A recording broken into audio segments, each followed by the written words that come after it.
Le message est arrivé pendant que nous étions à table. Mes enfants riaient encore de l'anecdote que Luciano venait de raconter sur ce qui s'était passé à son travail. Sofia, tout en souriant, servait du riz dans leurs assiettes. L'atmosphère était légère, détendue, presque idyllique. Puis, mon téléphone a vibré. Pars tout de suite. Ne dis rien à personne, aucun nom. Aucun contexte. Juste ça. Un numéro inconnu. Mon cœur s'est figé. Je levai les yeux vers Luciano, absorbé dans son récit, et vers Sofia qui hochait la tête avec attention. Ils n'avaient rien remarqué. Personne n'avait remarqué que l'air autour de moi s'était soudainement figé. « Maman, tout va bien ?» m'a demandé Luciano, inquiet. « Oui, chérie, je vais juste aux toilettes », j'ai répondu calmement, un mensonge sur les lèvres. Je ne pouvais pas expliquer pourquoi, mais quelque chose me poussait à faire ce que ce message ordonnait. Une intuition, peut-être. Ou simplement l'accumulation de ce que je ressentais depuis des mois. Plutôt que de me diriger vers la salle de bain, je suis passé par la cuisine, puis j'ai discrètement ouvert la porte de derrière. L'air nocturne était glacial.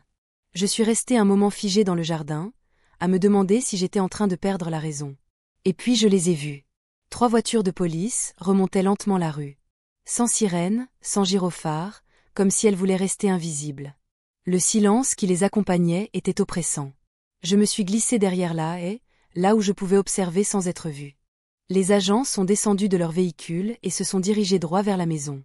J'entendais le gravier sous leurs pas. « Toc, toc, toc. »« Qui est là ?» a crié Luciano depuis l'intérieur. « C'est la police. Nous devons vous poser quelques questions, » et là, tout a basculé. « Monsieur, nous avons reçu des informations indiquant que votre mère, Madame Rosalina Santos, serait victime d'abus psychologiques et financiers. On nous a signalé des pressions pour qu'elle signe des documents restreignant son autonomie. » Un silence glacial s'est abattu. Puis Sofia a tenté de répondre, un peu trop vite. « C'est complètement faux. Ma belle-mère va très bien. Elle est avec nous ce soir, regardez, on partage un repas en famille. Vous pouvez lui parler, très bien. Pouvez-vous l'appeler ? » Bien sûr. Maman, maman. Je les ai entendus m'appeler dans toute la maison. Le ton montait. Ils paniquaient. Mais moi, caché derrière mes buissons, je ne bougeais pas. Parce qu'enfin, quelqu'un avait compris. Quelqu'un avait vu ce que je refusais d'admettre. Ils criaient mon nom, fouillaient chaque pièce. Je pouvais sentir leur angoisse depuis mon abri. Mais il était trop tard. Le masque était tombé. L'un des policiers a déclaré calmement. « Monsieur, nous allons devoir vous emmener au poste pour poursuivre les vérifications. Ne vous inquiétez pas, nous retrouverons votre mère très bientôt. » Je vis les menottes se refermer sur les poignets de Luciano. Sofia hurlait sur le pas de la porte, implorant, jurant qu'il s'agissait d'un malentendu. Mais au fond, elle savait. Quand les voitures se sont éloignées, emportant mon fils, le calme est revenu dans la rue. Je suis resté encore un moment dehors, figé, submergé par ce mélange amer de soulagement et de chagrin. Mon propre enfant, celui que j'ai mis au monde, celui pour qui j'aurais tout donné, m'avait trahi. Je suis rentré lentement par l'arrière, mes jambes tremblantes. Et là, dans le salon, j'ai vu Sofia. Elle n'était plus la femme douce aux gestes attentionnés. Elle était au téléphone, le visage dur. Non. Elle a disparu. Je n'ai aucune idée de comment elle a fait, mais la vieille s'est enfuie. Elle a tout gâché, sa voix était froide, tranchante. Et moi, debout dans l'ombre, je comprenais enfin. J'avais eu raison d'obéir à ce message. J'avais eu raison de fuir. Il faut agir vite avant qu'elle ne parle à qui que ce soit. Vieille femme. Elle m'appelait vieille femme. Je suis resté là, dans l'embrasure de la cuisine, à l'écouter comploter ma propre destruction. Oui, oui. Les papiers sont prêts. Il ne nous manque plus que sa signature. La maison, le compte en banque, tout.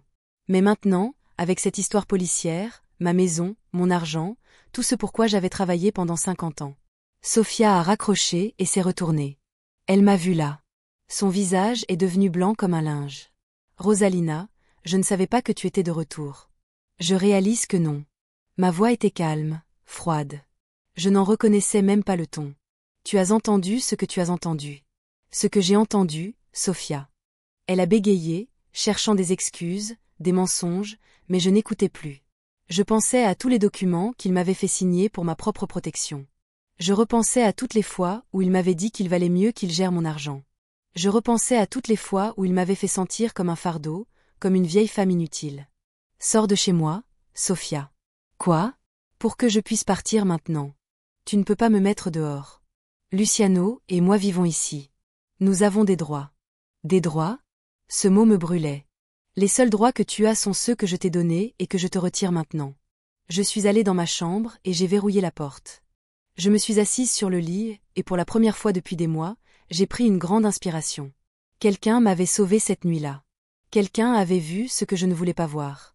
Mais maintenant que mes yeux étaient ouverts, je ne les refermerai plus jamais. Je n'ai pas dormi de la nuit.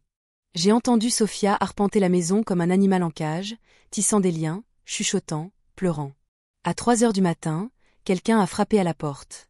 Des voix d'hommes, des disputes. J'ai jeté un coup d'œil par la fenêtre de ma chambre. 2 hommes que je ne connaissais pas discutaient avec Sophia dans l'entrée. L'un d'eux tenait des papiers. J'ai entendu des bribes de leur conversation. Elle ne pouvait rien signer pour lui si elle n'était pas là. Une femme de 70 ans ne peut pas disparaître comme ça. Encore ce vieux mot. Les hommes sont partis à l'aube. Sophia aussi.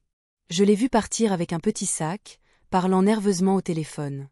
Une fois sûre qu'elle était partie, j'ai quitté ma chambre. La maison était silencieuse. Un silence que je n'avais pas ressenti depuis des années. Je suis allée à la cuisine et me suis préparé du café. Mon café était dans ma tasse préférée, sans que personne ne me dise qu'il était trop tard pour la caféine ou que je devais surveiller ma tension. En sirotant, j'ai repensé à tout ce qui s'était passé. Il y a 5 ans, à la mort de mon mari, Roberto, je me suis retrouvée seule dans cette maison. Luciano a insisté pour que lui et Sophia emménagent avec moi pour prendre soin de moi, afin que je ne sois plus seule. Au début, cela m'a semblé une bénédiction d'avoir à nouveau de la compagnie et des rires à la maison. Mais petit à petit, les choses ont changé. D'abord, il y a eu des petites suggestions sur la gestion de mes comptes bancaires, sur la signature des papiers pour les traitements médicaux. J'ai tout signé parce que j'avais confiance en mon fils. Il était ma chair et mon sang. Puis sont venues les restrictions. Ne pas sortir seul, c'est dangereux. Ne pas parler de nos affaires privées aux voisins. On n'a pas besoin d'autant d'argent. Je suis devenu prisonnier chez moi. Et le pire, c'est que j'ai commencé à croire à cette histoire. J'ai commencé à penser que j'étais vraiment un fardeau, que j'avais vraiment besoin qu'il contrôle tout, que j'étais vraiment une vieille femme inutile qui ne comprenait pas le monde moderne. Mais la veille au soir, alors que je me cachais dans mon jardin, à regarder mon fils mentir à la police, quelque chose s'est brisé en moi. Non, quelque chose s'est réparé. J'ai fini mon café et je suis allée au bureau. J'ai ouvert le tiroir où je rangeais mes documents importants. Il était vide, bien sûr. Bien sûr qu'il était vide, mais Roberto avait toujours été un homme prudent. Il m'a appris à l'être aussi. Je suis descendue au sous-sol, dans un coin où personne ne regardait jamais. Derrière les vieilles boîtes de Noël se trouvait un petit coffre-fort que Roberto avait installé des années auparavant. À l'intérieur, il y avait des copies. Des copies de tout. L'acte de propriété original, les relevés de compte bancaire, mon véritable testament, pas celui qu'on m'avait fait signer le mois dernier. Mon cœur battait la chamade en parcourant chaque papier. La maison m'appartenait toujours, légalement. Les documents que j'avais signés étaient invalides, car je les avais signés sous la contrainte, sans avis juridique. En attente. Roberto m'avait bien appris. J'ai décroché le téléphone et composé un numéro que j'avais conservé depuis des années. Le cabinet d'avocats Pereira e Associado. Teodoro était l'ami de Roberto, un homme honnête, l'un des rares survivants. J'ai expliqué que j'avais besoin de son aide, que je croyais qu'on me volait. Quand j'ai dit que j'étais mon fils, il y a eu un long silence à l'autre bout du fil. Il m'a demandé de venir à son bureau cet après-midi-là, avec tous les documents que j'avais. Pour la première fois depuis des mois, je ne me sentais pas perdue, je ne me sentais pas victime. Je me sentais vraiment moi-même. Une femme de 70 ans qui avait travaillé toute sa vie, élevé des enfants, enterré son mari, survécu à tout. Une femme qui ne se laissait voler par personne, pas même son propre sang. À 14 heures, quelqu'un frappa à la porte. C'était Luciano. Il l'avait libéré, évidemment, sans preuve tangible, sans inculpation formelle, il ne pouvait pas le garder enfermé. Sa voix était différente, mais ferme. Je n'étais plus le fils inquiet. Je lui ai dit que je n'avais rien à lui dire. Il a insisté sur le fait que j'étais confuse, que quelqu'un me mentait. Je suis restée silencieuse. Il m'a dit que c'était aussi sa maison, qu'il avait le droit d'y entrer. J'ai répondu que la maison était la mienne et qu'il n'y habitait plus.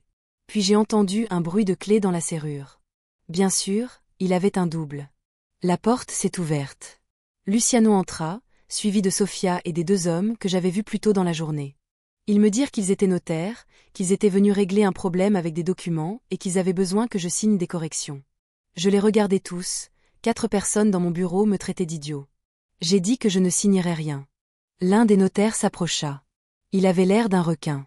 Il m'expliqua que c'était très simple, qu'ils avaient juste besoin que je confirme ma signature sur les documents de transfert pour ma propre sécurité. Une femme de mon âge ne devrait pas avoir la charge de gérer des biens. Il vaut mieux que son fils s'occupe de tout. Je me levai du canapé et les regardai chacun. Je leur rappelai qu'une femme de ma ville avait construit cette maison de ses propres mains. Elle avait travaillé 12 heures par jour pendant 30 ans pour la payer. Elle avait élevé 3 enfants, enterré son mari et survécu à tout ce que la vie lui avait réservé. Et maintenant, une femme de mon âge allait leur dire très clairement de quitter ma maison. Le notaire a souri, d'un sourire froid. Il a dit que, malheureusement, je n'avais plus le pouvoir de les expulser, que d'après ces documents, je l'avais empêché. D'après ces faux documents que vous avez fabriqués, Luciano a insisté sur le fait qu'ils n'étaient pas faux, que je les avais signés. Je lui ai rappelé que je les avais signés sous la contrainte, parce que je lui faisais confiance, parce que c'était mon fils. Il m'a dit que c'était pour ça que je devais continuer à leur faire confiance. Je lui ai demandé si faire confiance signifiait les laisser me voler après avoir appris comment ils comptaient s'y prendre. Il a dit qu'il ne me volait rien, qu'il protégeait juste mes biens, les protégeant de moi. Il m'a dit que je n'étais plus le même qu'avant, que parfois je m'embrouillais, que parfois j'oubliais des choses. C'était le mensonge qu'ils avaient monté depuis des mois. La seule chose que j'avais oubliée, c'était qui était vraiment mon fils. Je me suis dirigée vers la porte d'entrée et je l'ai ouverte. J'ai dit à tout le monde de partir. Luciano m'a dit qu'il ne partirait pas, que la maison était aussi la sienne. Je leur ai dit que la maison était à moi et que s'ils ne partaient pas, j'appellerais la police. Sofia ria merriment. Elle m'a demandé si j'allais appeler la police comme la veille, que je voyais déjà qu'ils ne me croyaient pas. Je lui ai demandé comment elle était au courant pour la veille. Elle est devenue pâle, elle en avait trop dit. J'ai tout de suite compris. Elle avait porté plainte. Elle avait appelé la police pour piéger Luciano, pour que je voie, pour que je comprenne ce qui se passait vraiment. J'ai dit oui, que j'étais folle, folle de rage, et que les vieilles folles comme moi se battaient. Personne n'a bougé un instant. Ils sont restés immobiles tous les 4, comme s'ils n'avaient pas bien entendu ce que je venais de dire. Luciano a été le premier à réagir, s'approchant de moi avec ce sourire condescendant qu'il avait perfectionné ces derniers mois. Il m'a dit de ne pas dire de bêtises, que personne ne se battait avec personne, que nous étions une famille. J'ai répondu que la famille ne vole pas. Il a insisté sur le fait qu'il ne me volait pas, qu'il prenait soin de moi. J'ai demandé si me traiter de vieille femme inutile dans mon dos était une façon de me protéger. Sofia est devenue nerveuse. Son regard allait et venait, comme un animal acculé. Elle a dit que je ne comprenais pas, que les temps avaient changé, qu'il y avait trop d'arnaqueurs qui profitaient des personnes âgées. J'ai répondu qu'elle avait raison, qu'il y avait trop d'arnaqueurs, et que certains vivaient chez moi. Le notaire, au visage de requin, a perdu patience. Il m'a dit que nous perdions notre temps, que soit je signais ces documents de mon plein gré, soit il devrait chercher d'autres solutions légales. J'ai demandé, quelle solution ? Il m'a expliqué qu'une femme de mon âge, vivant seule et souffrant d'épisodes de confusion mentale, pouvait faire l'objet d'une évaluation psychiatrique pour ma propre protection. Bien sûr, mon sang s'est glacé. La menace était réelle. Si je ne coopérais pas, il me déclarerait mentalement incapable. J'ai posé des questions sur ces épisodes de confusion mentale. Il m'a dit que mon fils lui avait parlé de mes écarts de conduite, de mes oublis, des moments où je me perdais à la maison, des conversations avec des gens qui n'existaient pas. J'ai regardé Luciano, mon propre fils, qui inventait des mensonges sur ma santé mentale. Je lui ai demandé s'il leur avait dit ça. Il a répondu que c'était la vérité, que j'étais très perturbée ces derniers temps. Je me suis souvenu que les jours précédents, il se parlait à lui-même dans le jardin. Je lui ai dit que je ne me parlais pas à moi-même, que je l'écoutais me tromper. Il m'a dit, voilà la paranoïa, les délires. Je suis restée silencieuse un instant. Je comprenais leur stratégie. Tout ce que je dirais pour ma défense servirait de preuve de ma prétendue folie. Mais je n'étais plus la même femme effrayée qu'il y a 2 jours. J'ai dit que c'était normal, que je comprenais parfaitement, que je comprenais que j'avais besoin d'une protection juridique. Tout le monde s'est un peu détendu. Luciano m'a dit qu'il savait que je comprendrais. J'ai dit que je comprenais parfaitement, mais que j'avais besoin d'une protection juridique contre eux. Je me suis dirigée vers le téléphone et j'ai composé le numéro de Teodoro. Il a répondu à la 2e sonnerie. J'ai dit que j'étais chez moi et que j'avais des visiteurs indésirables et que je devais l'appeler immédiatement. Il m'a demandé si j'étais en danger. J'ai répondu que je risquais d'être cambriolée. J'ai raccroché. Tous les quatre m'ont regardé avec des expressions très différentes de celles qu'ils avaient 5 minutes plus tôt. Je leur ai dit qu'ils ne pouvaient pas m'empêcher de consulter un avocat. Luciano a répondu, bien sûr que non, mais ce n'est pas nécessaire. Nous sommes une famille. Je vous ai dit que les familles n'ont pas besoin de faux notaires pour se voler. Le notaire au visage de requin était offensé, insistant sur le fait qu'il était un notaire certifié et doté de qualifications en règle. J'ai dit que ses qualifications étaient peut-être en règle, mais que ses intentions ne l'étaient pas. Sofia s'est approchée de Luciano et lui a murmuré quelque chose à l'oreille. Il a hoché la tête. Ils m'ont dit qu'ils attendraient dehors l'arrivée de mon avocat pour que je puisse voir s'ils n'avaient rien à cacher. Je leur ai dit de ne pas rester sur le trottoir, de quitter complètement ma propriété. Luciano m'a dit que c'était bien, qu'il partirait, mais que ça ne resterait pas comme ça. J'ai répondu que non, que ça ne resterait pas comme ça, que ça se réglerait légalement. Ils sont partis tous les quatre, mais ils ne sont pas partis. Je les ai vus par la fenêtre, debout sur le trottoir, discutant par groupe de 2, faisant des projets. Je me suis assise sur mon canapé et j'ai attendu Teodoro. Pour la première fois depuis des mois, j'étais seule chez moi, sans peur, sans avoir à me cacher ni à demander la permission de partir. C'était ma maison, mon espace, mon sanctuaire, et personne n'allait me l'enlever. Teodoro est arrivé 30 minutes plus tard, un homme aux cheveux gris d'une 60aine d'années, au regard le plus sincère que j'ai jamais vu. Il m'a demandé si j'allais bien. J'ai répondu que oui, maintenant. Je lui ai tout raconté, du message anonyme à la conversation que je venais d'avoir. Je lui ai montré les documents originaux que j'avais trouvés dans le coffre de Roberto. Teodoro a examiné chaque document attentivement. Son expression devenait plus sérieuse à chaque page. Il m'a expliqué que la situation était très grave, qu'ils avaient tenté de transférer la propriété de ma maison à Luciano et de me faire signer une procuration qui leur donnerait le contrôle total de mes comptes bancaires. Je leur ai demandé s'ils pouvaient le faire. Il m'a expliqué que non. Legalment, non. Pas sans mon consentement libre et éclairé, et certainement pas avec ces documents remplis d'irrégularités. Il a enlevé ses lunettes et m'a regardé droit dans les yeux. Il m'a demandé si je voulais porter plainte contre mon fils. La question m'a frappé comme un coup de massue. Une plainte pénale avait été déposée contre Luciano, contre mon propre fils. J'ai répondu que je ne savais pas. Il m'a expliqué que c'était compréhensible, qu'il était mon fils, mais qu'ils avaient tenté de commettre une fraude, une exploitation financière d'une personne âgée, un crime grave. J'ai demandé quelles autres options s'offraient à moi. Il m'a dit que nous pouvions protéger mes biens immédiatement, changer toutes les serrures, révoquer toute procuration signée par Jessus et mettre en place des mesures de protection juridique pour les empêcher de récidiver. J'ai demandé ce qui se passerait s'ils essayaient de me déclarer mentalement incapable. Il m'a assuré qu'avec ses documents et son témoignage, ce serait très difficile. De plus, nous pourrions demander une évaluation psychiatrique indépendante qui démontrerait ma pleine capacité mentale. Je suis resté silencieux, pensif. J'ai demandé combien d'argent il y avait sur mes comptes. Il a examiné des documents et m'a dit que, selon les derniers relevés qu'il avait là-bas, environ 250 000 réaux entre le compte d'épargne, les certificats de dépôt et la retraite accumulée. Je n'en croyais pas mes oreilles. Luciano m'avait dit que nous avions à peine de quoi couvrir les dépenses de base, c'est pourquoi j'avais besoin qu'il s'occupe de tout. Il m'avait menti. J'avais assez d'argent pour vivre confortablement jusqu'à la fin de mes jours. J'avais l'impression qu'un poids énorme m'avait été enlevé des épaules. Je n'étais pas pauvre, je n'étais pas un fardeau, je ne dépendais de personne. J'ai demandé ce que je devais faire. Il m'a expliqué le plan. Premièrement, aller à la banque tôt le lendemain matin pour changer tous les mots de passe et autorisations. Deuxièmement, engager un serrurier pour changer toutes les serrures de la maison. Troisièmement, relire mon testament pour m'assurer qu'il reflétait bien mes volontés. J'ai demandé ce qui allait se passer ensuite. Il a dit que nous attendrions de voir ce qu'il ferait et que nous nous préparerions à toute éventualité. On a frappé à la porte. C'était encore Luciano. Il a crié de l'extérieur que mon avocat était déjà parti, que nous pouvions parler calmement. J'ai crié qu'il n'était pas parti, qu'il était toujours là. Teodoro s'est approché de la porte et a dit qu'il était l'avocat de Madame Santos et qu'elle ne voulait pas lui parler pour le moment.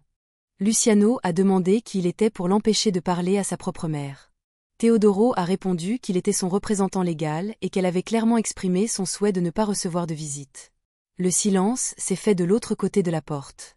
Puis nous avons entendu des pas s'éloigner. Teodoro m'a demandé si j'étais prête, car cela ne faisait que commencer. Je leur ai demandé s'ils étaient prêts à aller très loin. J'ai regardé par la fenêtre. Luciano et Sofia montaient dans la voiture, mais ils ne sont pas partis. Ils attendaient là. J'ai dit à Teodoro que oui, j'étais prête, mais que je n'avais aucune idée de ce qui allait suivre. Je n'avais aucune idée jusqu'où ils iraient pour obtenir ce qu'ils voulaient. Cette nuit-là, je n'ai pas fermé l'œil. Chaque bruit me réveillait.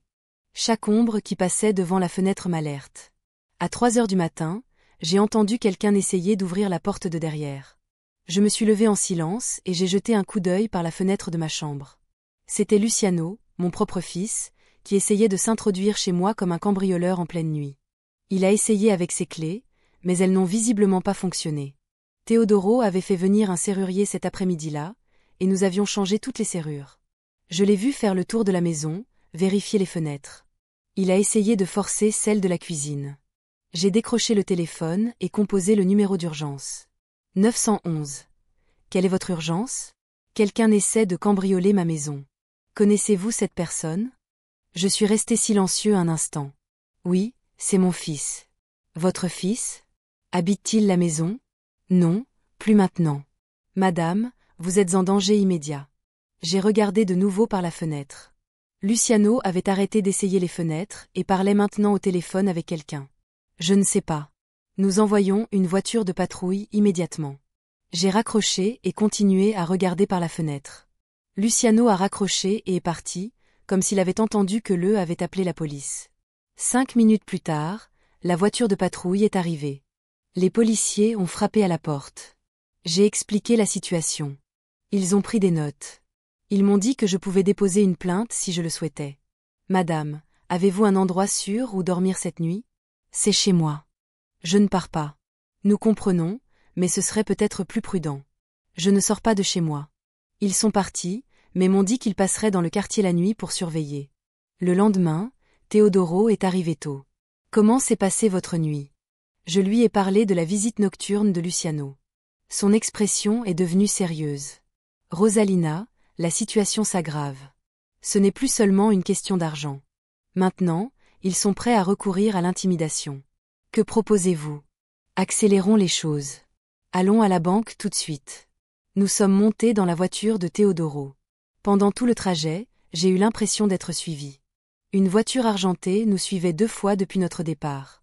À la banque, le gérant nous a accueillis d'un air inquiet.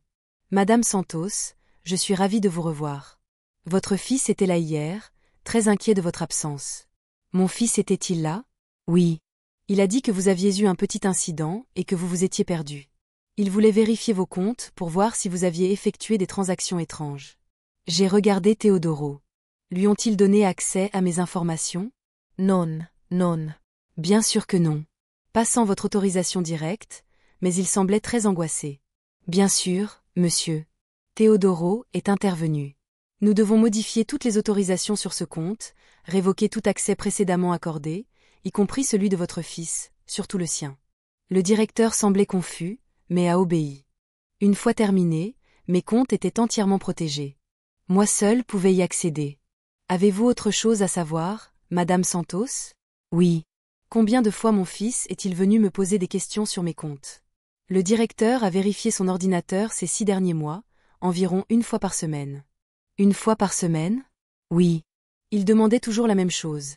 Les soldes, les transactions, si vous aviez effectué des mouvements étranges. Nous avons quitté la banque en silence. Teodoro, comment Luciano a-t-il su que nous allions à la banque aujourd'hui? Il l'ignorait, c'était probablement une coïncidence. Mais quand nous sommes rentrés à la maison, Luciano nous attendait déjà. Maman, il faut qu'on parle. On a parle here? Non, hier tu as parlé à des inconnus. Aujourd'hui, il faut que tu parles à ton fils. Je suis sortie de la voiture et je me suis dirigée vers ma porte. Teodoro me suevi. Maman, je sais que tu es allée à la banque. Je me suis arrêtée. Comment le sais-tu? Parce qu'ils m'ont appelé. Je m'inquiète pour toi. Ils t'ont appelé. Qui t'a appelé? Le gérant m'a dit que tu étais allé avec un avocat pour modifier toutes les autorisations sur ton compte. J'ai regardé Teodoro. Quelque chose n'allait pas. Le gérant ne peut pas te donner ces informations, Luciano. Tu n'y as plus accès. Maman, je gère tes finances depuis 2 ans. Bien sûr que j'ai des contacts à la banque. Des contacts qui te donnent des informations privées sans ma permission. Des informations sur ma propre mère, qui est visiblement manipulée par des inconnus. Teodoro s'est approché.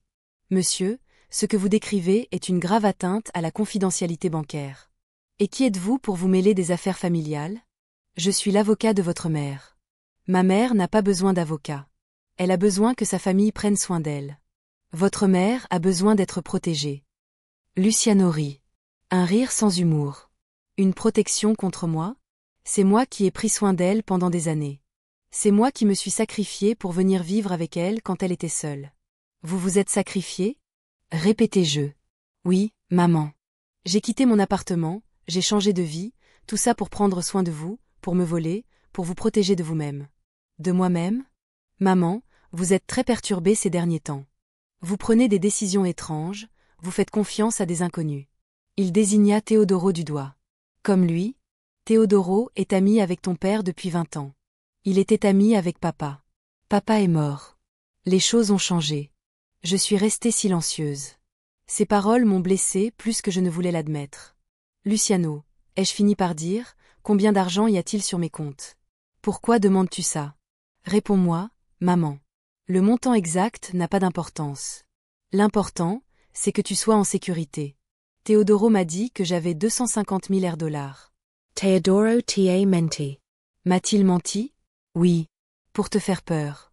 Pour te faire croire que tu as plus d'argent que tu n'en as en réalité. Alors, combien j'ai? Tu as de quoi vivre confortablement si tu gères bien. C'est pour ça que tu as besoin de mon aide. Montre-moi les relevés. Maman, je n'ai pas apporté les papiers. Alors, cherchons-les. Tu n'as pas besoin de voir ces chiffres confus. Ils ne feront que t'inquiéter. Des chiffres confus? Oui, maman. Tu n'as jamais été bonne en maths. Je suis restée là. Lali, écoutant mon fils m'a dit que j'étais trop bête pour comprendre mon propre argent. Teodoro, ai-je dit sans quitter Luciano des yeux. Tu as une copie de mes relevés. Oui, Rosalina. Montre-les à mon fils. Teodoro a sorti les papiers du dossier. Voici les soldes les plus récents. Luciano les a regardés. Son visage a changé de couleur. Ces chiffres sont faux. Ils ne sont pas faux, a dit Teodoro. Ils sont certifiés par la banque. Maman, quelqu'un manipule tes comptes? Oui, ai-je dit. Quelqu'un les a manipulés pendant des mois. Quelqu'un qui y avait accès. Je n'ai jamais. Luciano, où est l'argent qui a disparu? Quel argent a disparu? Il y a 6 mois, j'avais 300 000 dollars. Maintenant, j'en ai 250 000 dollars. Où sont les 50 000 dollars restants? Chut, Luciano, où est ma mère? Cet argent a servi aux dépenses. Nourriture, facture, entretien de la maison. 50 000 dollars en 6 mois de dépenses. L'essentiel. La vie est chère, mère Teodoro, ai-je dit, combien coûte l'entretien d'une maison comme la mienne pendant 6 mois? Environ 8 000 dollars, tout compris. J'ai regardé Luciano. Où sont les 42 000 dollars restants? Mon fils, ma chair et mon sang, m'a regardé dans les yeux et m'a menti une fois de plus. Je ne vois pas de quoi vous parlez, mère. Vous êtes perdue. À ce moment-là, j'ai compris quelque chose de terrible. Il n'allait pas s'arrêter. Peu importe les preuves que j'avais, peu importe le nombre d'avocats que je ferais venir, Luciano continuerait à mentir, à voler, à manipuler jusqu'à ce qu'il n'y ait plus rien à voler.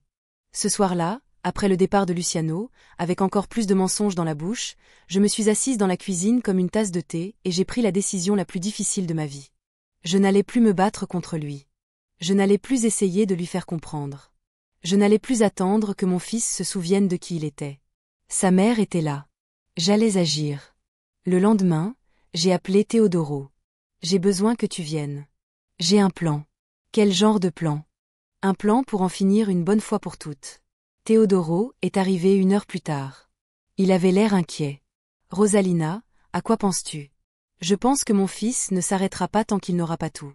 Alors je vais lui donner exactement ce qu'il veut. Je ne te comprends pas. Il veut ma maison, il veut mon argent, il veut contrôler ma vie. Et puis il n'aura plus rien. Teodoro a enlevé ses lunettes et m'a regardé attentivement. Rosalina, tu penses à le déshériter? Je pense à quelque chose de plus radical que ça, ai-je expliqué. Teodoro m'a écouté en silence, hochant la tête de temps en temps. C'est cool, a-t-il finalement dit, mais c'est très grave. La situation est grave. Tu es sûr? Je n'ai jamais été aussi sûr de rien de ma vie. D'accord, mais il faut tout faire correctement, sans erreur, car une fois qu'on a commencé, il n'y a pas de retour en arrière. Je ne veux pas y retourner. Cet après-midi-là, nous nous sommes mis au travail. Teodoro a fait venir un comptable, un expert immobilier et un autre avocat spécialisé en succession. Nous avons évalué la maison, examiné tous mes comptes et calculé la valeur totale de mes biens. La maison valait 400 000 dollars. Avec l'argent en banque, j'avais un capital total de près de 700 000 dollars. C'est beaucoup d'argent, Rosalina. Teodoro m'a dit, tu es sûre de vouloir faire ça? C'est mon argent, c'est ma vie, c'est ma décision. Oui, mais Teodoro, pendant 70 ans, j'ai travaillé pour avoir ce que j'ai. Pendant 5 ans, j'ai laissé les autres me dire quoi faire de ce qui m'appartient. C'est fini. Je comprends, mais réfléchis aux conséquences. J'y ai déjà pensé. La seule conséquence qui compte pour moi, c'est de retrouver ma dignité. Ce soir-là, pendant que Teodoro préparait les documents, j'ai préparé mon âme. Je me suis assise dans la pièce où j'ai élevé mes enfants, j'y ai fêté des anniversaires, des Noëls, des remises de diplômes, j'y ai pleuré la mort de Roberto. Cette maison abritait 50 ans de souvenirs, 50 ans de vie, mais aussi les 5 dernières années de mensonges, d'humiliation et de trahison. Et je ne pouvais plus vivre avec ça. Le lendemain, Luciano est réapparu, comme s'il avait un radar pour savoir quand je prenais des décisions importantes. Maman, il faut qu'on se parle. On n'a plus rien à se dire, Luciano. Si. Je suis venue m'excuser. Ça m'a surprise. S'excuser? Oui, j'ai repensé à ce que tu as dit hier. Tu as raison. J'ai été très contrôlant. J'ai pris des décisions sans te consulter. Je suis resté silencieux, dans l'attente. Je veux que tu saches que tout ce que j'ai. Je l'ai fait par amour, parce que je tiens à toi. Par amour? Oui, maman, par amour. Me voler 50 000 réaux, c'est de l'amour. Je n'ai rien volé. J'ai utilisé cet argent pour améliorer la maison, pour payer tes frais médicaux. Pourquoi, Luciano? Pour prendre soin de toi. Montre-moi les reçus. Quels ricus? Les reçus des frais médicaux. Les reçus des travaux de rénovation. Les reçus de tout cet argent que tu as dépensé pour me soigner. Silence. Maman, je n'ai pas gardé tous les reçus. Tu n'as pas gardé les reçus de 50 000 dollars. Certains se sont perdus. Luciano, où est mon argent? Je te l'ai déjà expliqué. Tu ne m'as rien expliqué. Tu m'as menti. Il s'est approché de moi, a posé ses mains sur mes épaules. Maman, je m'inquiète pour toi. Je pense que tu devrais consulter un médecin. Un médecin? Oui, un spécialiste. Quelqu'un qui puisse t'aider à sortir de ta confusion. Quelle confusion, maman? Tu dis n'importe quoi ces derniers temps. Tu accuses ta propre famille de choses horribles? Tu te caches de nous. Tu parles à des avocats étranges? Teodoro n'est pas étrange. Tu le connais depuis ton enfance. C'était différent avant. Maintenant, il t'utilise pour te manipuler. Qui me manipule? Je ne sais pas. Quelqu'un qui veut profiter de toi. Quelqu'un qui te met des idées folles dans la tête. Je me suis libérée de son emprise. Des idées folles comme avoir le droit de disposer de mon propre argent.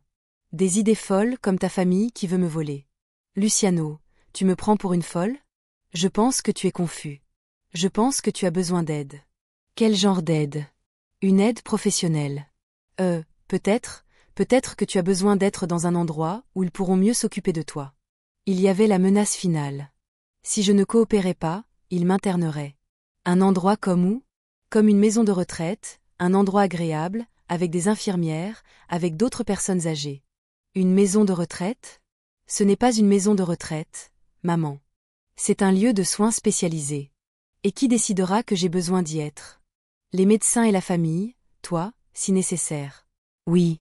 J'étais là, à regarder mon fils, le bébé que j'avais porté pendant des mois, le garçon à qui j'avais appris à marcher, à parler, à lire, le jeune homme que j'avais envoyé à l'université, l'homme que j'avais célébré à son mariage. Et maintenant, il menaçait de me priver de ma liberté. Luciano, ai-je dit très lentement. Sors de chez moi. Maman, pars maintenant. Je ne partirai pas tant qu'on n'aura pas parlé à des adultes. Les adultes ne menacent pas les mères d'internement. Je ne menace pas. Je propose mon aide. Ton aide m'a déjà coûté 50 000 réaux. Je n'ai pas besoin de plus. Maman, si tu n'acceptes pas ton aide volontairement, nous devrons chercher d'autres options. Moi, Sophia et le médecin, nous avons déjà parlé. As-tu déjà parlé à un médecin? Nous avons parlé à un gériatre. Nous avons expliqué ta situation. Quelle situation? Les épisodes de confusion, les délires de persécution, la paranoïa qui entourait votre famille sans ma présence? C'était une consultation préliminaire. Et qu'a dit ce médecin? Il a dit que c'était inquiétant, que vous aviez besoin d'une évaluation urgente. Je me suis assis sur le canapé. Mes jambes ont lâché. Vous avez déjà tout prévu. Nous ne voulons que le meilleur pour vous. Quoi? Où allez-vous m'admettre? Il y a un très bel endroit à 1 heure de route. Il s'appelle Villa Esperança. Il y a des jardins, des activités. Les soins médicaux sont très bons. Vous y êtes déjà allé? Nous y sommes allés au cas où. Combien ça coûte, maman? Ne vous inquiétez pas. Combien ça coûte, Luciano? 5 000 dollars par mois. 5 000 dollars par mois?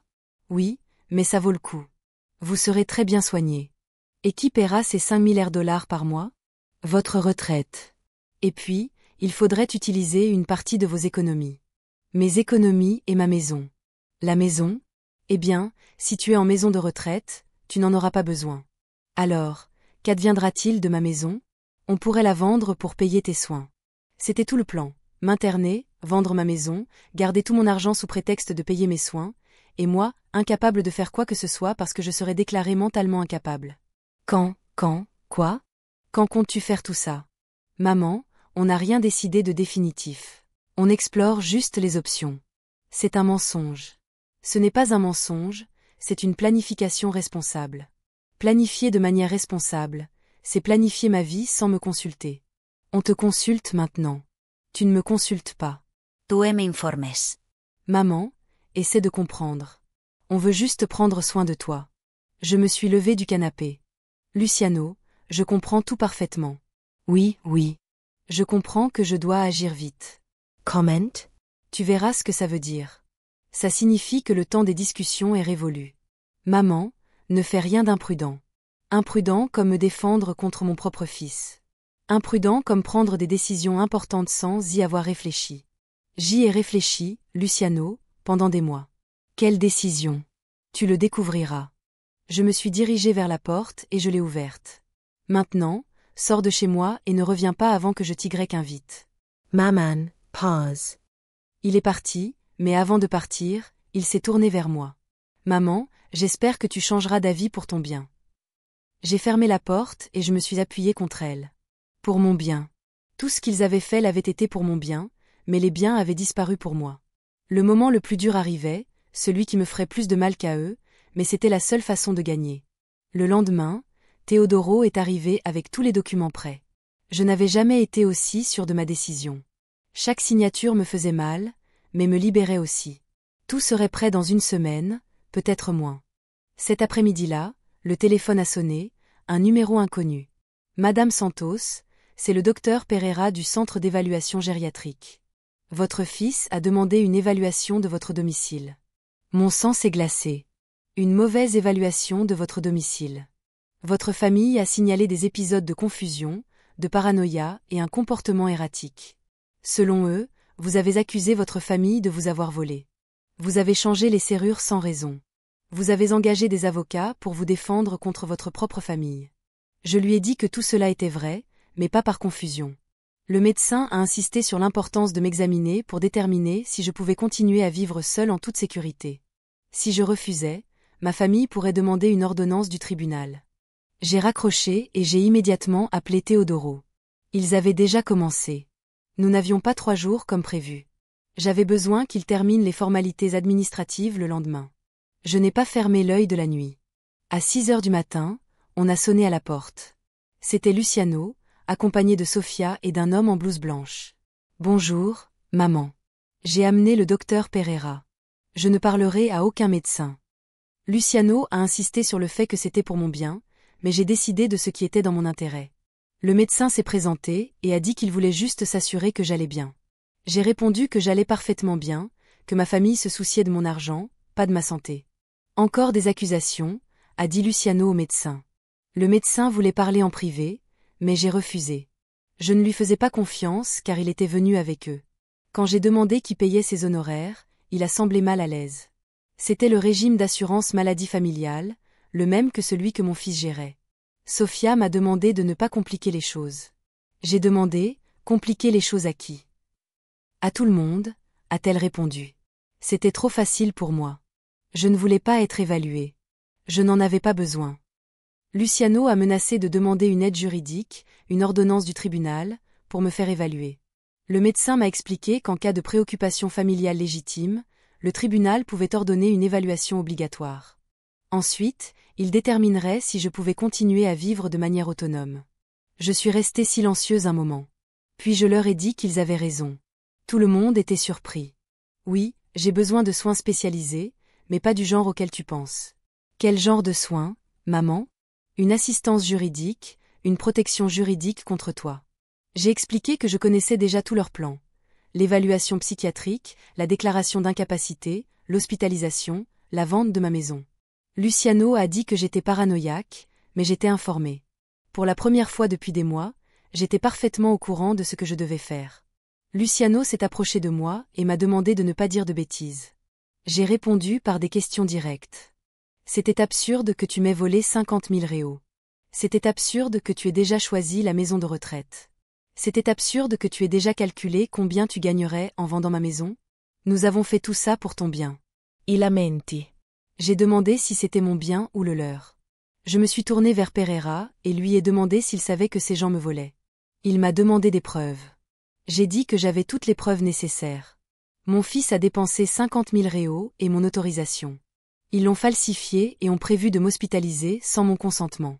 Le médecin a regardé Luciano, qui a tout nié. Il a dit que j'étais confuse. J.I. riameriment. J'ai demandé au médecin s'il savait ce qui me troublait le plus, mon propre fils me prenant pour une idiote. Luciano a insisté sur le fait qu'il ne me prenait pas pour une idiote, qu'il me traitait avec soin parce qu'il m'aimait. J'ai demandé si voler était de l'amour, si mentir était de l'amour, si tromper était de l'amour. Ils ont tout nié. J'ai dit qu'à l'époque, nos définitions de l'amour étaient très différentes.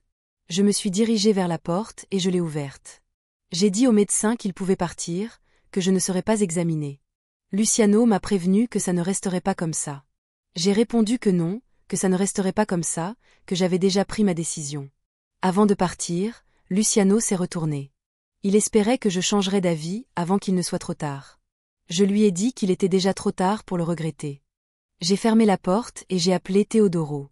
Je lui ai dit qu'il devait en finir ce jour-là. Je n'avais plus de temps. Le lendemain serait trop tard. Je me suis assise sur mon canapé. Dans quelques heures, tout serait fini. Luciano comprendrait qu'il avait complètement sous-estimé sa mère. Toute ma vie, j'avais été une femme qui résolvait les problèmes en silence. Quand Roberto a perdu son emploi, je n'ai pas fait d'histoire. J'ai cherché du travail supplémentaire. Quand les enfants sont tombés malades, je n'ai pas paniqué. J'ai trouvé des solutions. Quand Roberto est mort, je n'ai pas craqué. J'ai continué. J'avais maintenant le plus gros problème de ma vie. Mon propre fils essayait de me voler tout ce pour quoi j'avais travaillé pendant 70 ans. Et j'allais le résoudre comme j'avais résolu tout le reste. Silencieusement, avec détermination et sans crainte des conséquences. Cet après-midi-là, Teodoro revint avec de nouveaux papiers. Tout se déroule comme prévu, dit-il.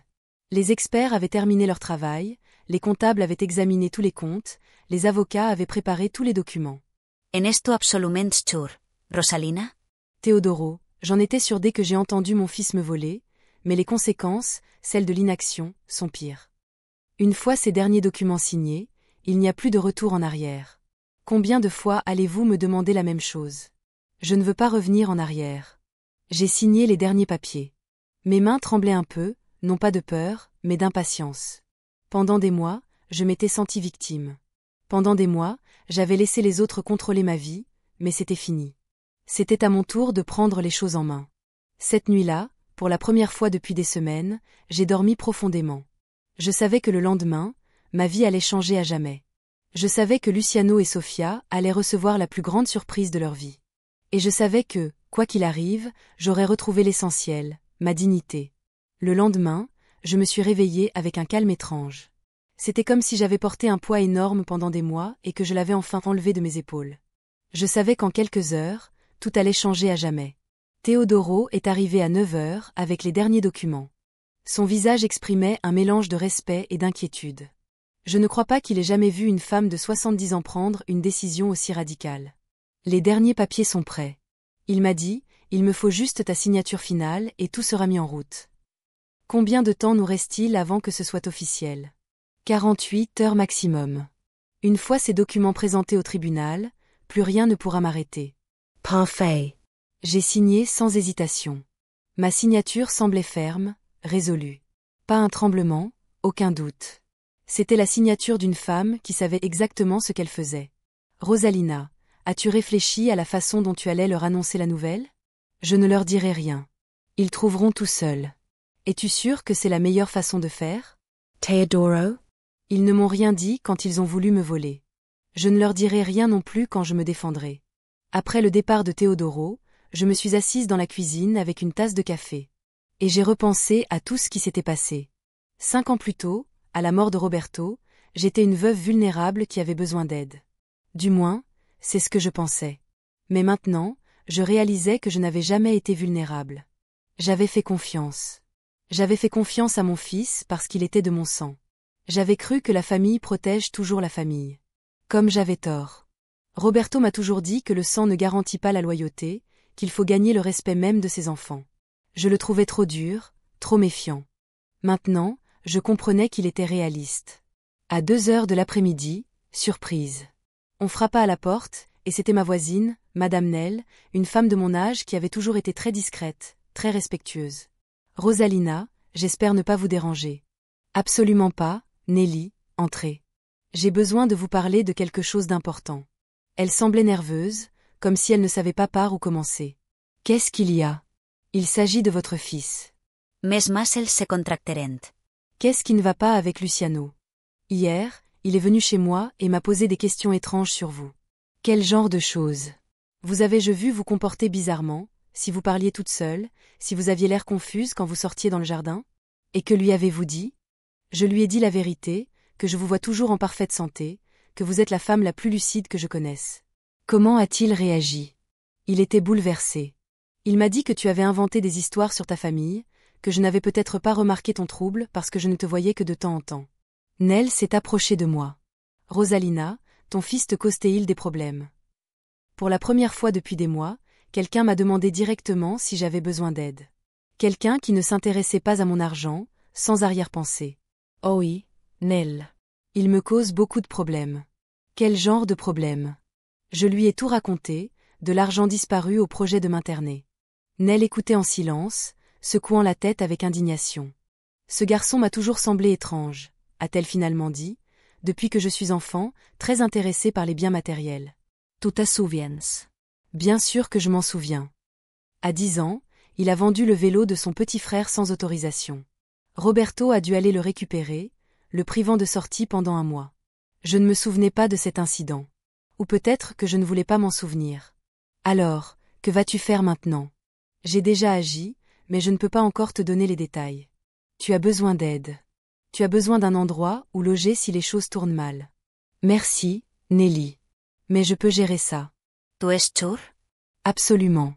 Après le départ de Nell, j'ai réfléchi à sa proposition.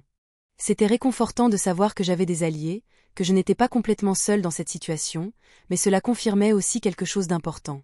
Si Luciano rendait visite aux voisins pour chercher des preuves de ma prétendue confusion mentale, cela signifiait que le projet de m'interner était plus avancé que je ne le pensais. Je n'avais pas de temps à perdre. Ce soir-là, j'ai appelé Teodoro. Tu as déjà remis les documents? Je les remettrai demain matin. Tu ne peux pas les présenter aujourd'hui, Rosalina. Le tribunal est déjà fermé. Mais demain matin, promis. D'accord, mais fais-le avant tout le monde. Il s'est passé quelque chose? Luciano rend visite aux voisins. Il monte un dossier pour me déclarer mentalement incapable. Quel genre de questions pose-t-il? Me voit-il confuse? Est-ce que je me parle à moi-même? Est-ce que je me comporte bizarrement? Et que lui disent-ils? Nell a dit la vérité, que je vais parfaitement bien. C'est bien, oui, mais je crains qu'il ne cherche d'autres voisins, des gens qui ne me connaissent peut-être pas aussi bien. Rosalina, même s'il trouvait quelqu'un qui aurait dit quelque chose de négatif, cela ne suffirait pas pour une déclaration d'incapacité. Il a besoin d'une preuve médicale. Il a déjà un médecin prêt à m'examiner. Un médecin qui ne t'a même pas examiné. Un médecin qu'il paie. Exactement. C'est pour ça qu'il n'aura aucune crédibilité au tribunal. Tu es sûr? J'en suis sûre. Mais bon, demain nous présenterons tout, et peu importe ce qu'il fera. J'ai raccroché et me suis préparée à ce qui pourrait être ma dernière nuit paisible avant longtemps. Le lendemain, Teodoro a tenu sa promesse. À 8 heures, il m'a appelé pour confirmer que tous les documents avaient été officiellement déposés.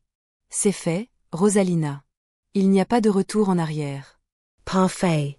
Quand le sauront-ils? Aujourd'hui, peut-être demain matin. Comment le sauront-ils? Ils recevront des notifications officielles par courrier recommandé et par coursier, puis ils devront décider de la marche à suivre. À 15 heures, j'étais dans le jardin en train d'arroser les plantes lorsque j'ai vu le camion de livraison arriver. Le chauffeur a sonné, m'a tendu une grande enveloppe et est parti. 30 minutes plus tard, un autre livreur est arrivé, puis un autre. De ma fenêtre, je pouvais voir les enveloppes s'empiler devant la porte de la maison voisine, où Luciano et Sofia séjournaient temporairement le temps de régler ma situation. À 17 heures, j'ai vu la voiture de Luciano arriver. Il a dévalé les escaliers, a pris toutes les enveloppes et est entré. 15 minutes plus tard, il est ressorti en courant, est remonté dans sa voiture et a démarré à toute vitesse. 1 heure plus tard, il est revenu avec Sofia et un autre homme que je n'ai pas reconnu, peut-être un avocat. Je les ai regardés se disputer dans l'allée pendant plusieurs minutes.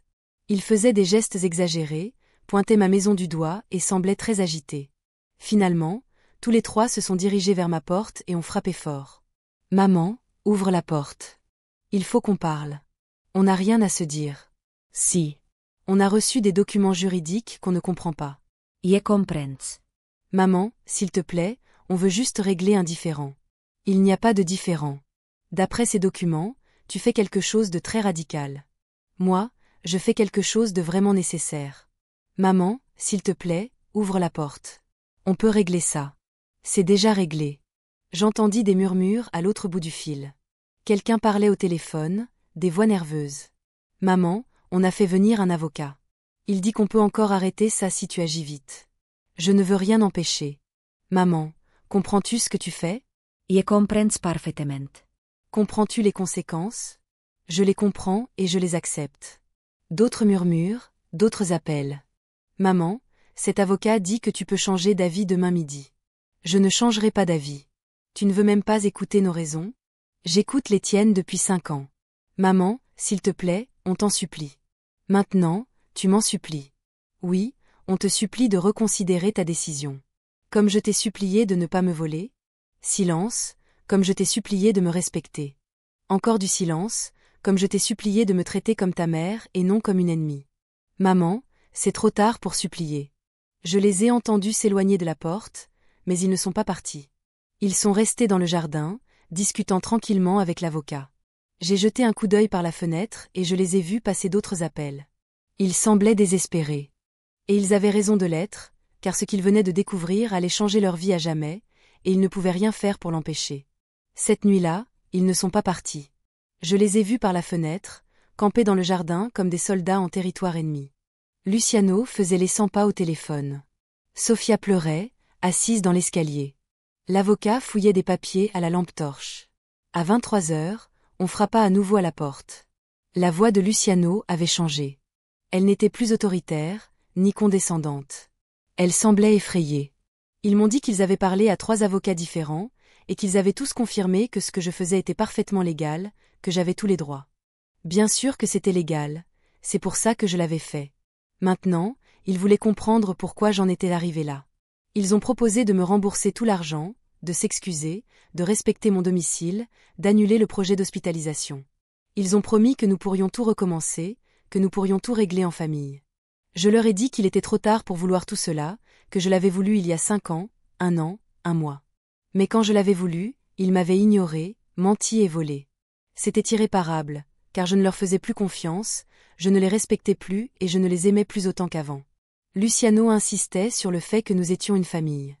Je lui ai répondu que la famille ne volait pas, qu'ils avaient 50 ans pour changer et qu'ils ne l'avaient pas fait, car ils comprenaient parfaitement ce qu'ils faisaient, ils s'en fichaient. Ils sont restés dehors jusqu'à très tard, à chuchoter, à téléphoner, à élaborer des stratégies qui ne serviraient plus à rien. Le lendemain, Teodoro est arrivé en avance et m'a demandé comment j'allais. « Calme-toi », ai-je dit. Il m'a demandé une dernière fois si je voulais changer d'avis, que j'avais encore jusqu'à midi. Je lui ai rappelé que c'était ma décision et que les conséquences de l'inaction seraient permanentes. À 10 heures, une voiture que je n'ai pas reconnue est arrivée. 2 hommes en costume en sont sortis, se sont dirigés vers la maison voisine, où se trouvaient Luciano et Sofia, et ont frappé à la porte. Je les ai regardés discuter pendant plusieurs minutes. L'un d'eux avait une mallette pleine de documents. Au bout d'une demi-heure, les hommes sont partis.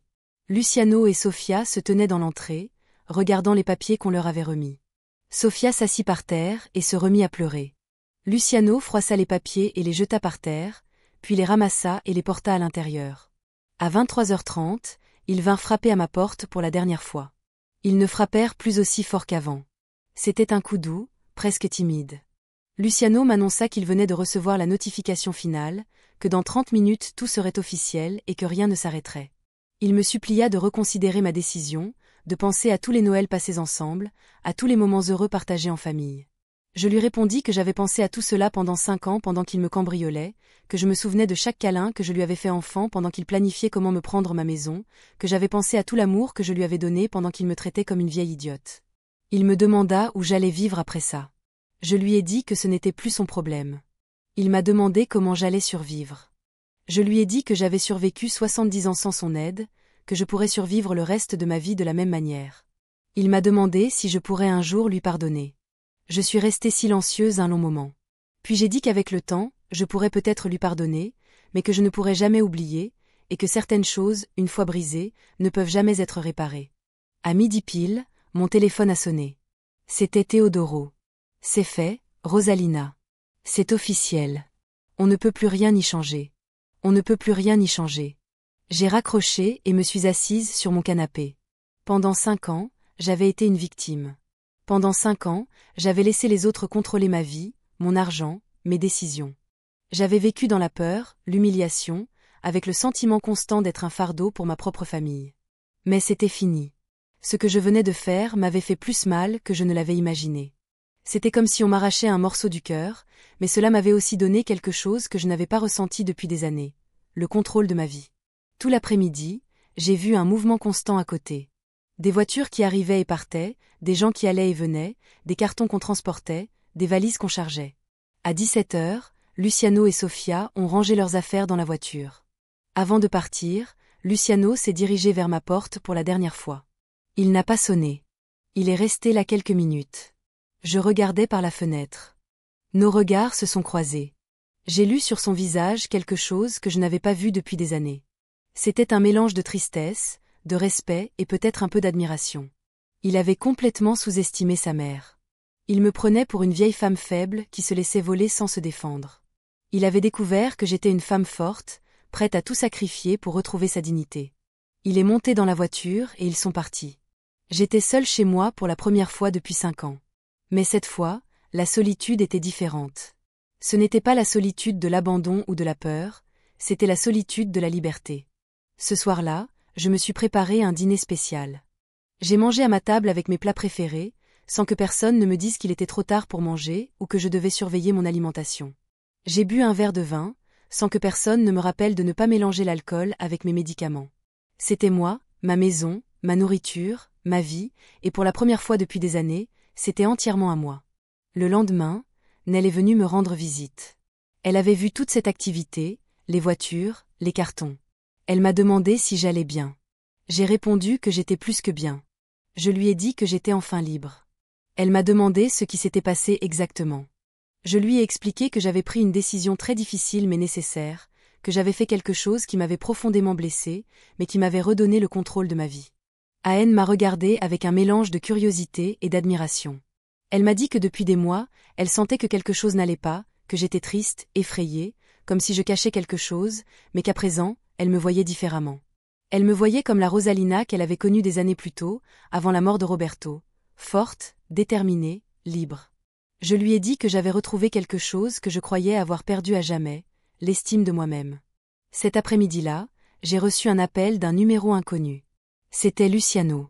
Sa voix était fatiguée, abattue. Il m'a dit qu'il comprenait pourquoi j'avais agi ainsi, qu'il avait eu le temps de réfléchir et qu'il avait compris qu'ils avaient franchi des limites qu'ils n'auraient jamais dû franchir.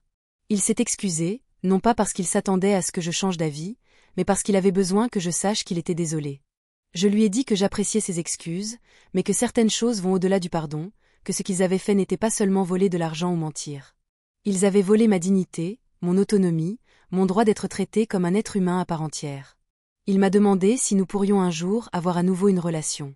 J'ai dit que je ne savais pas, que peut-être avec le temps, peut-être s'il démontrait par des actes plutôt que par des mots, il avait vraiment changé, mais que cela ne dépendait que de lui, pas de moi.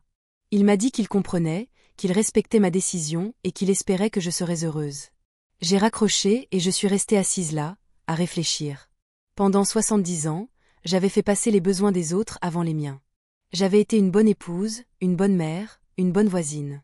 Toujours généreuse, toujours prête à me sacrifier, toujours en faisant passer ma famille en premier, mais le moment était venu de me faire passer en premier, et c'est exactement ce que j'ai fait. 3 semaines se sont écoulées après le départ de Luciano et Sofia. 3 semaines de silence, de paix, à me réveiller chaque matin sans craindre que quelqu'un ait fouillé dans mes affaires ou ne contrôle mes décisions. 3 semaines à me souvenir d'eux qui j'étais avant de devenir la victime de ma propre famille. À cette époque, beaucoup de gens venaient me rendre visite. Teodoro passait régulièrement pour s'assurer que j'allais bien. Nelly apportait du café l'après-midi, et nous nous asseyions dans le jardin pour discuter. D'autres voisins, qui n'étaient que de simples connaissances depuis des années, sont venus me voir pour me demander comment j'allais. J'ai été étrange de découvrir que j'avais plus de soutien que je ne l'imaginais. Pendant 5 ans, je me suis sentie complètement seule, mais il s'est avéré que cette solitude avait été artificiellement construite par ceux qui voulaient m'isoler pour mieux me contrôler. Un mardi matin, j'ai reçu une visite inattendue. C'était Susanna, la sœur cadette de Luciano, que je n'avais pas vue depuis plus de 2 ans. Elle est arrivée, les yeux rougis par les pleurs et les mains tremblantes. « Maman, j'ai besoin de te parler. »« Entre, ma fille. » Elle s'est assise sur le canapé où elle avait si souvent joué enfant. Elle semblait perdue, confuse, comme si le monde qu'elle connaissait avait soudainement changé. « Maman, Luciano m'a raconté ce qui s'était passé. Que t'a-t-il dit exactement ? Il m'a dit que tu avais pris une décision radicale, que tu avais fait quelque chose qui t'avait laissé sans rien. T'a-t-il expliqué pourquoi j'avais pris cette décision ? Il m'a dit que vous aviez des divergences sur la gestion de vos finances. » Des divergences.